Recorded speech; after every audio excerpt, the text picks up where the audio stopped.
All right, so you've been hemming and hawing, researching about making a move to North Idaho. You've been seeing the market change dramatically from the beginning of 2022 through the end of the year and into this winter, and are wondering what's going on in our market right now. Well, we got the Kootenai County housing market stats released from the end of March 2023. We're going to go over those, roundtable them today with our local lender, John DeLuca with Idaho Central Credit Union. If you're interested in our info right now, stay tuned. Hey, what's happening, guys? This is Connor Hammonds with the Living CDA Realty Group at EXP. We got Cody Byerly, John DeLuca, Lexi Witherwax, all of us here. We do videos like this all year long about what it's like to work, live, and play in beautiful North Idaho. So if you're interested in that type of content, make sure you click the bell and hit the subscribe button so you're notified whenever we do a new roundtable video, a vlog video showing you neighborhoods. We just love to give you the content that makes you, gives you the info to make a good decision when moving to North Idaho.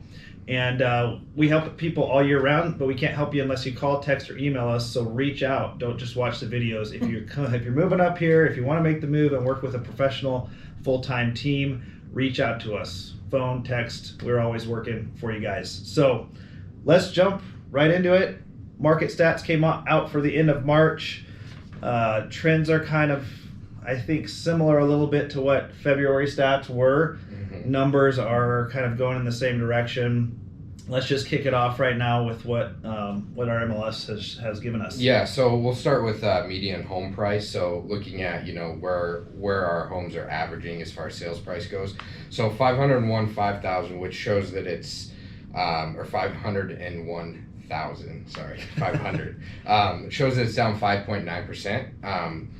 So I think there's a lot of factors that go into that. I mean, the first thing being, homes are on the market a little bit longer, and we'll talk about that too. But so that affects the price, a little bit more. Negotiations are taking place than what we've seen over the last couple years. And then also, on the listing side of things, when you're taking listings, you might be more willing as a seller to price things kind of where they need to be priced versus trying to push that market limit, which we saw happening over the last couple years. So, that brings the price down, which I think is good news for the market. We got a little crazy the last couple years. And it's good to see that, buyers have a little bit more negotiation power now. And, it makes you feel like you actually have an opportunity to get a little bit of a deal on something. Cool. So yeah, Kootenai County median home price, we're really close to just 500,000 right now.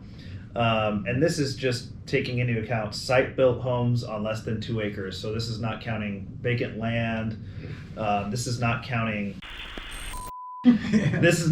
houses on 20 acres or more. So not those real outliers. This is kind of your general, home in our area. I think also the next stat, besides median home price, is homes sold year to date here in 2023, down 27.5%. So 438 homes have been sold year to date based on what has been sold up through March of last year, which that kind of surprises me a little bit. I mean, we're slow. We've definitely been slower, but inventory was low last year as well as this year. But it just goes to show you that that's kind of the trend that's happening right now with the interest rates that skyrocketed in the summer and all the way have kind of maintained a level through the winter. A lot of people put their home searches on pause. I think we've talked to a lot of people that are still buyers out there. They're just kind of feeling it out, waiting to see what's going to happen with the economy overall and with rates. So that's what the slower homes sold year to date tells me. So. And also the days on market has gone up year over year from March of 22, 41.7% up to 102 days on market, which I think really, I think when the April stats come out, we'll start to see that gap shrink, because I remember this time last year we were still seeing pretty low interest rates and we were still seeing multiple offers, and so that need to make the offer right this second was still there in March of 2022. Sure. So compared to that, compare that to now, you do have a little bit more negotiating ability, and it's making people a little less what's the right word? Like Urgent? urgent. Yeah. So the Yeah. days on the market is higher. And we're just getting out of winter too. So I think we'll start to see that days on market year over year trend decrease. Yeah. I in mean, the next few months. that's a huge jump. Mhm. 41% higher days on market than March of last year. And it makes sense because I feel like March of last year was almost the final wave Yeah, of, I agree. of the craziness. Mhm. You were still having to make offers over list price. You were getting 3 or 4 or 5 offers on your listings within the first couple of days. So Yeah. your days on market were like 35. Yeah.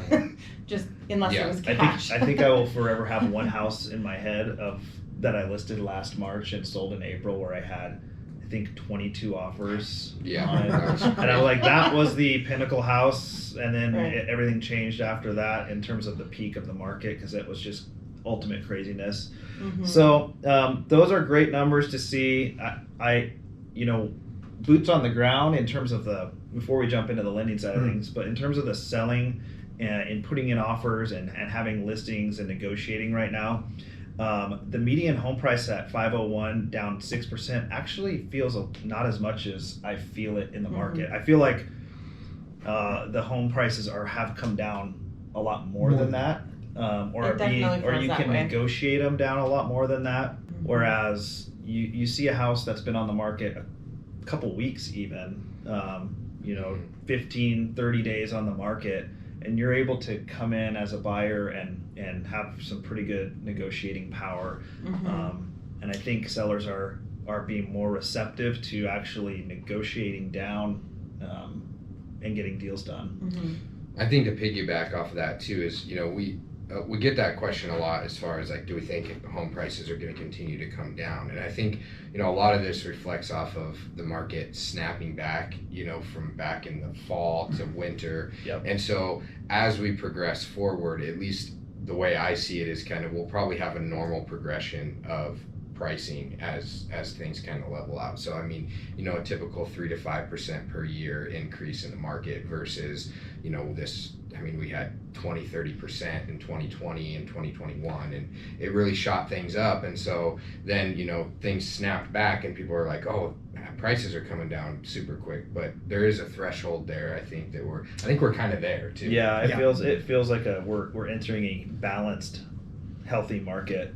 So balance. Yep. And we'll just segue that for you, John. Maybe dive into how you're seeing things on the lending side and how it's affecting your side of the business. Something I think that's affecting, to speak to the median home price.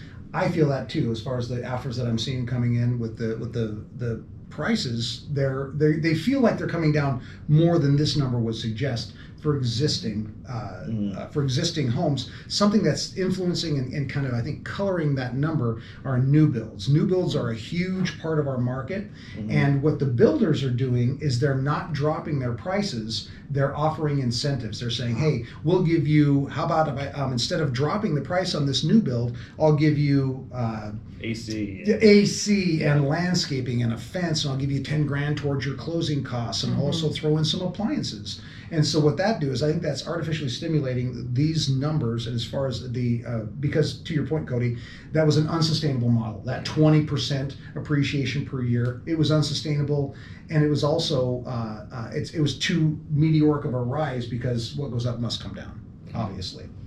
So I think that's one thing. So it all circles back to, it's a buyer's market. It's becoming more and more a buyer's market. The only reason that it's not a full balanced buyer's market is inventory. Yep. We just don't have as much supply as there is demand, but it's a great time to buy. And where lending comes in, we have an interesting, this is the most interesting and volatile chapter of our economy, I think, in our history. Because when we got away from the gold standard, our economy is based on trust me, and it's because it's all just based on confidence, buyer confidence, and so that's why they started hiking up the rates, because there was so much money. We printed so much money. We infused the economy with so much money that everyone felt rich, and so everyone's spending like crazy and no one's saving money. They don't feel an incentive to save money. And that's why rates have been slowly steadying up to curb the market and slow down this meteoric rise in our economy, and specifically housing. Because 16-year-olds can work at Jack in the Box making $20 an hour. They can make 40 grand a year at 17 years old. That's a sign that we have too much money in the economy. So they've been raising the rates to slow spending down, and we're seeing that in the market. But that's a benefit to anyone buying a house, especially in the Coeur d'Alene market. Yeah, and you were talking a little bit earlier about like national trends versus local trends, interest rates. I know talking about rates is tough in specific terms because everyone's profile is different, a buyer profile. But what are you seeing with our current local market rates, and where do you think kind of things will head? No crystal ball. Yeah, sure, exactly. Yeah. Totally my opinion. But our rates are about 3/4 of a point lower than the national average. If you look on MSN, or when you Google what national rates are, locally we're doing better. And something else that I'm seeing as a trend is they're trending down, and something else that's trending down are the buy down options. And what a buy down option means you pay a little more up front for a lower rate, because the mortgage industry is trying to create notes that people will keep. Because if you do a mortgage at 7%, you're going to refi. The second they tick down, you're getting rid of that mortgage, and there will be no interest income for the investor. There'll be no return. So that's why they're making buy downs a lot more attractive. So when you're talking to a lender and you're working with your real estate professional, take a look at what the buy down options are to create to buy the rate that you want, or something that's a little more tenable than, say, just what a free rate would be. And we're also seeing sellers sometimes willing to incentivize buyers by paying for the buy down. Absolutely, and pay for closing costs, which is something that we didn't see when the market was crazy. Asking for a seller to pay closing costs, they were crazy because again they had 22 offers. Yeah. But now as a buyer, you have that. You're bringing that to the table. They want to sell you a house, and so they will incentivize you with.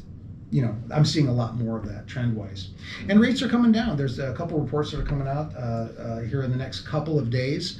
And the experts are saying that by July forward, that you can anticipate rates in the mid to low fives is where once the buying season hits, which is a lot more palpable than what we've been seeing over the past few months. Yeah, it always seems like when they were in the fives before, 2015 through 17, it seemed very balanced market and healthy market. Yep.